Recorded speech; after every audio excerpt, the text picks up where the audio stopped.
Hai sobat semua, apa kabar? Baik kan? Semoga kalian semua sehat selalu, bahagia selalu dan banyak rezeki. Kali ini Mimin mau melanjutkan cerita dari novel Menantu yang Diremehkan. Semoga cerita ini bisa menghibur kalian semua ya, dan bisa menemani hari-hari kalian semua. Oh iya, jangan lupa bantu like dan komen ya biar Mimin tambah semangat uploadnya. Kalau begitu yuk langsung saja ke ceritanya, cekidot.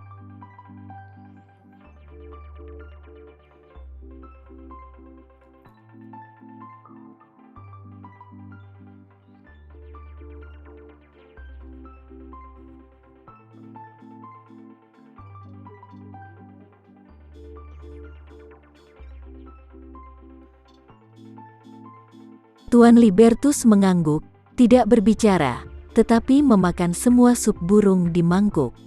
Melihat lelaki tua itu memakan sup burung di mangkuk, Bramasta benar-benar lega dan mencibir di dalam hatinya. Hidup dan mati Linda tidak jelas, dan makhluk tua itu sebentar lagi menjadi gila. Tak seorang pun di keluarga Suteja bisa menjadi musuhku. Dari kapanpun, anak pertamalah yang akan menjadi penerus tahta. Jadi jangan bersikeras untuk mencoba melawan monster ngengat ini. Jangan salahkan aku karena bertindak sangat kejam. Setelah itu, dia tersenyum dan berkata kepada pria tua itu, Ayah boleh beristirahat sebentar. Aku akan keluar dan menelepon Roni untuk menanyakan kabarnya sekarang. Apakah ada informasi lagi tentang pencarian Linda?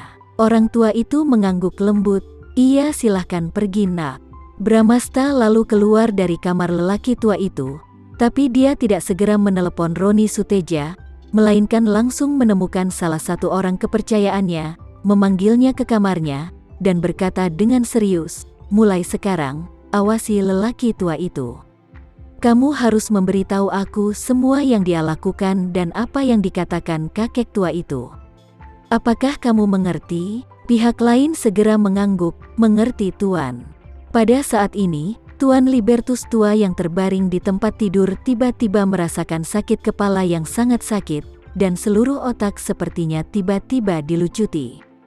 Tapi tiba-tiba dengan segera, ada energi hangat di tubuhnya yang benar-benar menghilangkan rasa sakit dari tubuhnya. Dia tahu betul di dalam hatinya bahwa sakit kepala itu pasti berasal dari racun saraf yang diberikan Bramasta padanya. Dan energi hangat itu hanyalah sejumlah kecil pil peremajaan yang dia minum sebelumnya. Tuan Libertus tua itu tidak bisa menahan nafas, sepertinya pil peremajaan benar-benar dapat menahan semua jenis racun, seperti yang Tuan Tama Renza katakan.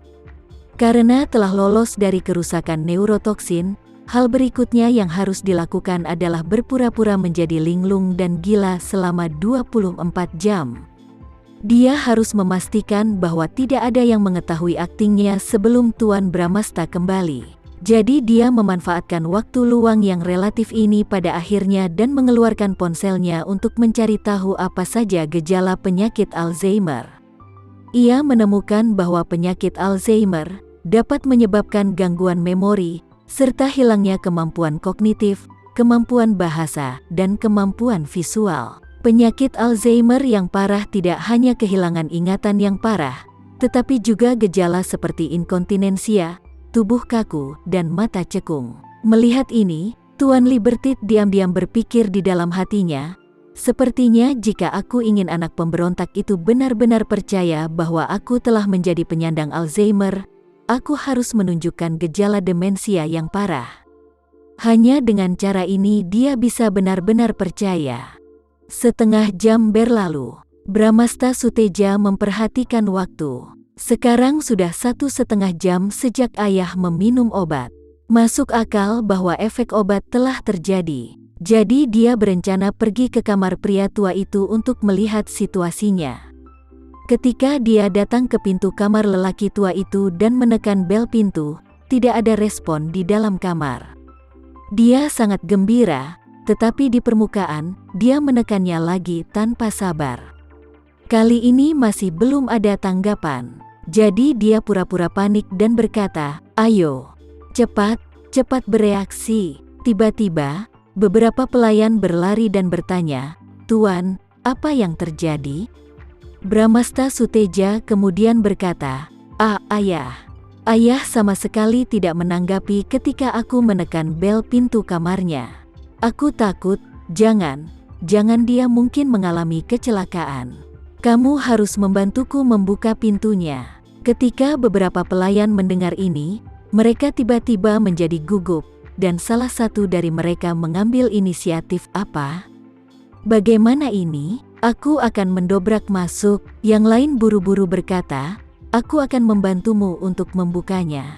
Sementara itu, saat ini Joko juga terburu-buru darang ketika mendengar berita tersebut dan bertanya dengan gugup, Tuan Muda Bramasta, apa yang terjadi dengan Tuan Libertus?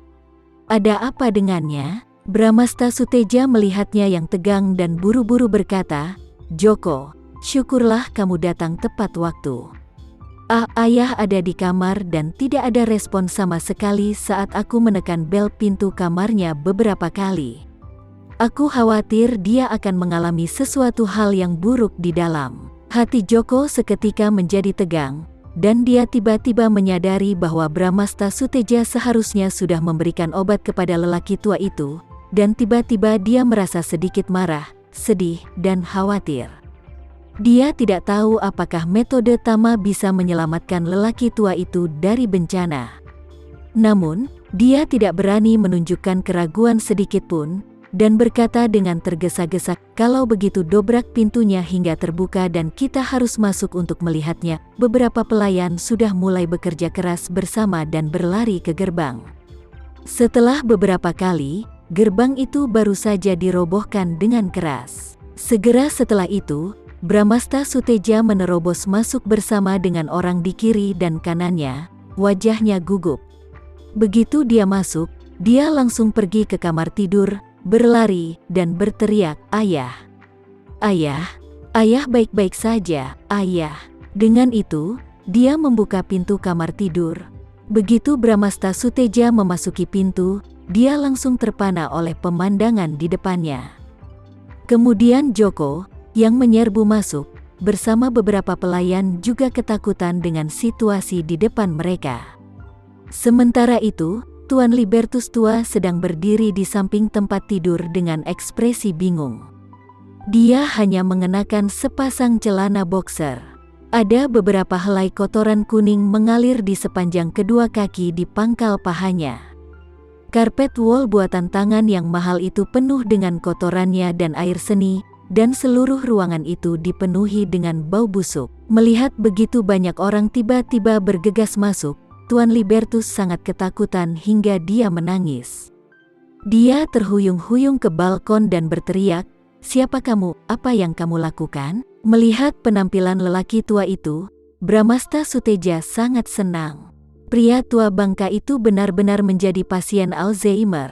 Bahkan dia tidak bisa mengontrol isi perutnya. Ini benar-benar sempurna. Meskipun dia berpikir demikian di dalam hatinya, dia masih sangat gugup di wajahnya, dan bergegas menghampiri ayahnya. Terlepas dari kotorannya, dia menahannya erat-erat dan menangis. Ayah, ada apa denganmu, Ayah?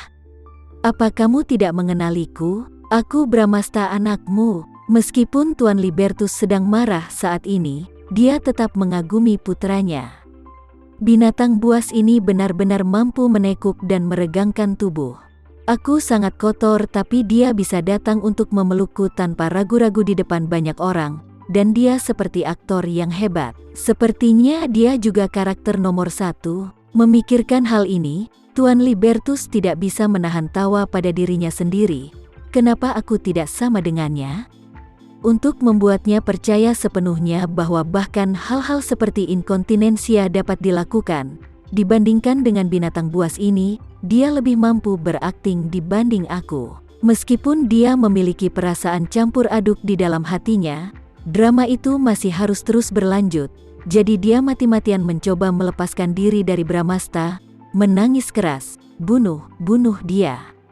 Bramasta Suteja menangis keras dan berkata, Joko, cepat atur mobil dan bawa ayah ke rumah sakit. Cepat. Bramasta buru-buru kembali ke kamarnya dan berganti pakaian bersih sementara Joko membawa Tuan Libertus tua ke rumah sakit.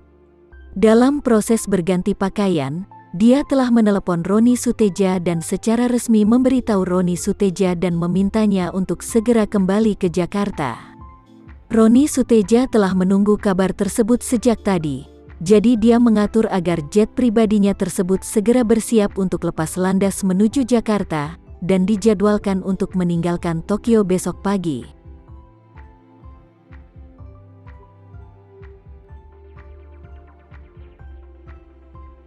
Sekian dulu ya cerita kali ini, kita lanjutkan lagi ceritanya di lain waktu. Oh iya, bagaimana menurut kalian? Semoga bisa sedikit menghibur kalian semua. Jangan lupa like, share dan komen ya. Untuk teman-teman yang baru nonton jangan lupa subscribe-nya. Hehehe, kalau ada teman-teman yang ingin gabung langganan bisa langsung gabung saja untuk dapat fitur yang menarik dan sedikit membantu Mimin. Terima kasih sudah menonton, sampai jumpa lagi, bye.